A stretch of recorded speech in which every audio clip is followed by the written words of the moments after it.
Okay, let's look at this example. I have x squared minus 11x plus 19 equals negative 5. Remember that I have to have it in a quadratic equation, which means it needs to look like this. Ax squared plus bx plus c, and it has to either equal y or it has to equal 0.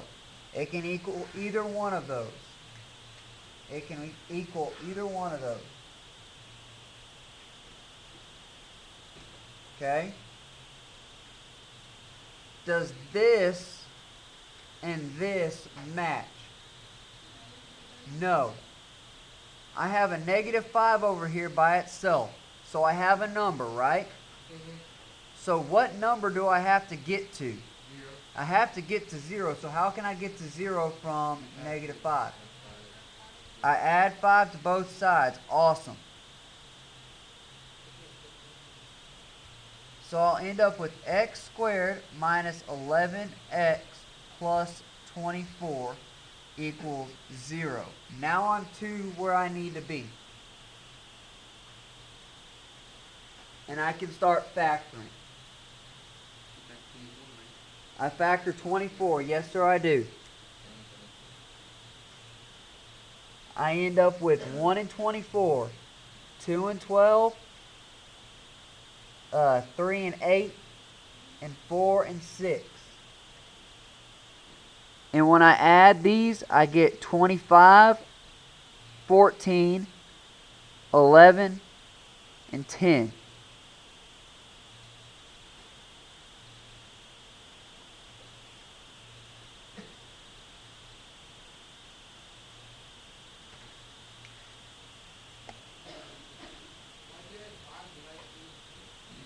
Because that negative 5 has to go away. And remember when we were talking about linear equations, for it to go away we have to add, right? But since it's an equation, since it has an equal sign, everything I do on this side, I have to do on this side. And the only thing that I have to add it to both of these sides, and it has to be added to 19 because 19 is the only other number that's over here. Everything else is attached to a variable.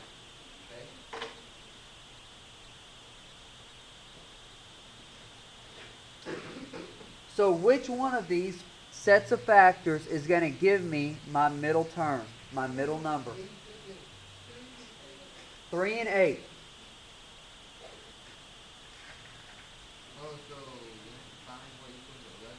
Yes.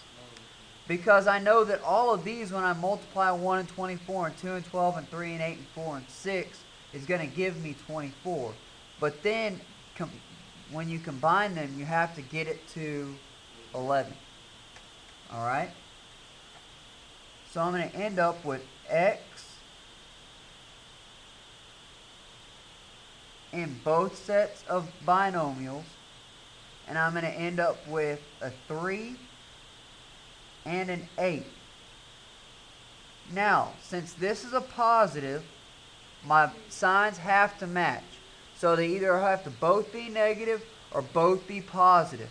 And since this middle term is a negative, they both have to be negative. Alright?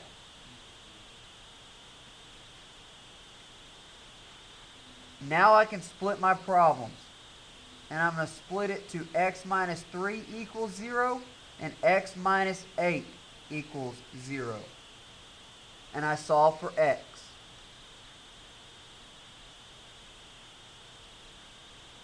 How do I solve for x, Ty, for this first equation?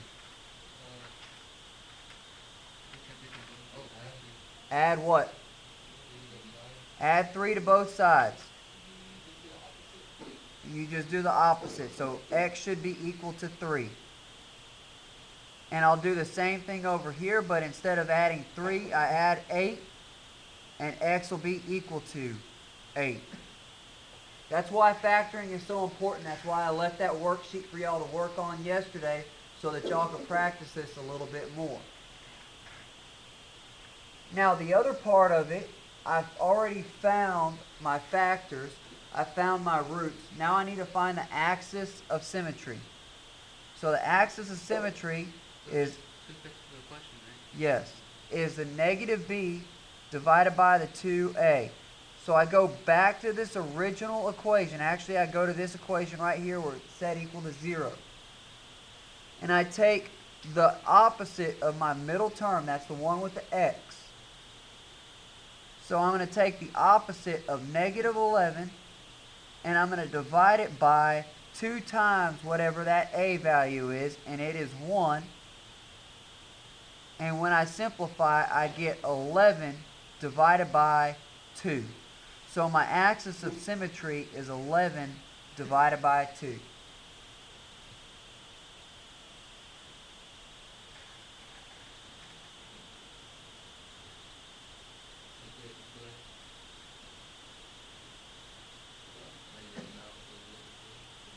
Where I get 2 at? Because I have to multiply that a value by 2 from my equation. And so my a value was 1 here. So 2 times 1 gives me 2. That's the axis of symmetry. The axis of symmetry is going to be important because I'm going to use that value to find the other coordinate to find my vertex. So we will talk about that tomorrow. So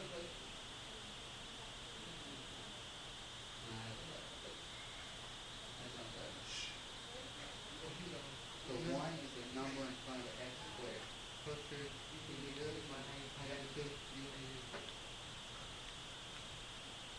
This 2 right here? Okay. Take my original equation for the axis of symmetry. The opposite of b divided by 2 times my a value. My a value is the number in front of the x squared, which is 1. I need to multiply it times 2. When I multiply 2 times 1, I get 2. That's where I got that. So is the 2a from the bottom, is it always going to be 2? It's always going to be 2. Unless there's a value, unless there's an a value that's different than that. Let's look at number 6.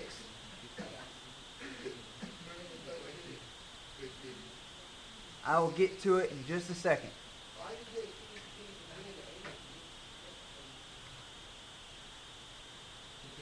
This time I have a positive over here, so instead of adding, I subtract.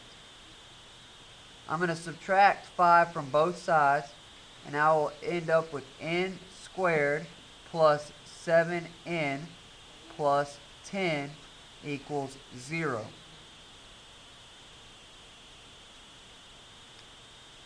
I have to factor this last number again. So I factor 10. I end up with 1 and 10 and 2 and 5.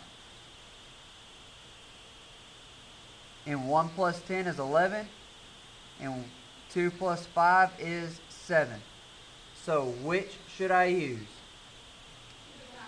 The 2 and the 5.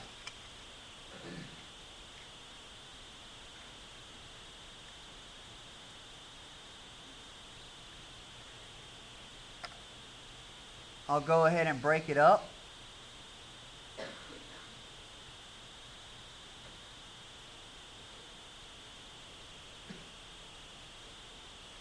And this is positive, so my signs have to match. And that's a plus. So I need to use plus is here as well. I go ahead and I break those equations up to n plus 2 equals 0. And n plus 5 equals 0. And I solve for n. Subtract 2 from both sides in the first equation, and n will be negative 2. And I subtract 5 from both sides in the second equation, and n will be negative 5 in the second equation. Just look at it as I have 2 problems to solve instead of 1. Okay? Well,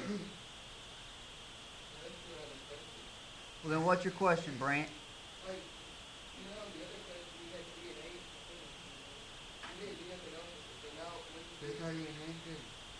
These are my x-intercepts. So if I were to plot these on the graph, and we'll do this tomorrow, These are where they would cross the x-axis. Yes. Okay? These are where it would cross the x-axis. And this other part, the axis of symmetry, is where my vertex would be. I'm finding 3 points with this information. I'm finding my two x-intercepts, and I'm finding part of where my vertex is, because this is going to end up being where my vertex is. Okay? So what is my b value from this equation? 7, positive 7. So I'm going to substitute that in. And what's my a value? 1. And I'm going to substitute the 1 in for my a. This will simplify to negative 7 divided by 2.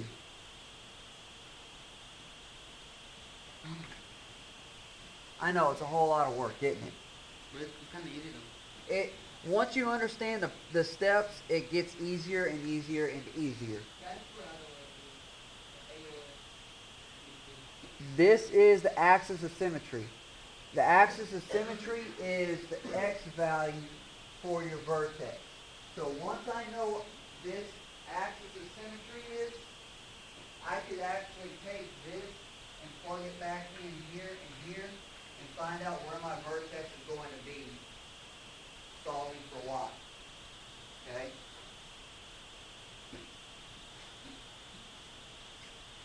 We have one more example and we'll be done for the day.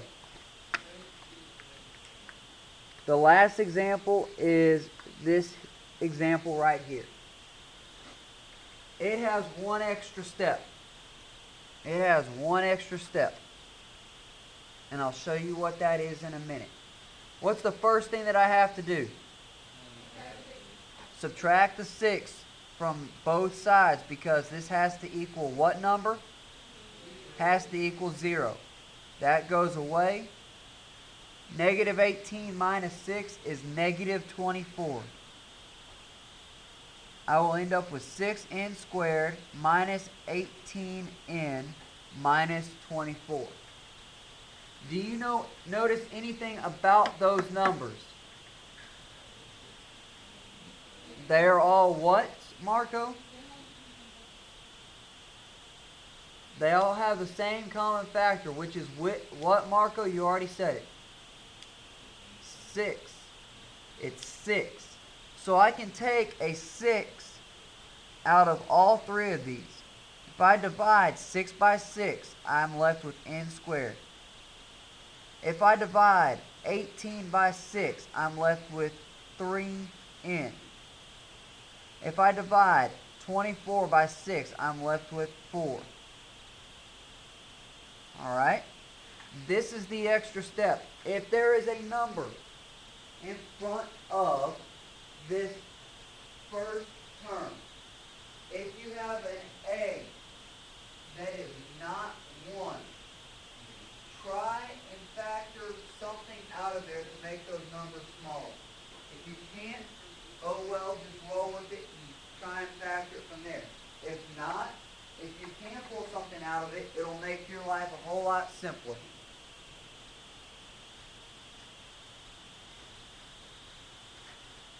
Now I'm going to factor n squared minus 3n minus 4. So which number are we factoring? Negative 4. Why is it important that we put the negative there? What does this negative tell us to do? It tells us to subtract instead of add. So my factors are 2 and 2 and 1 and 4. If I subtract here, I end up with a 0. If I subtract here, I end up with a 3.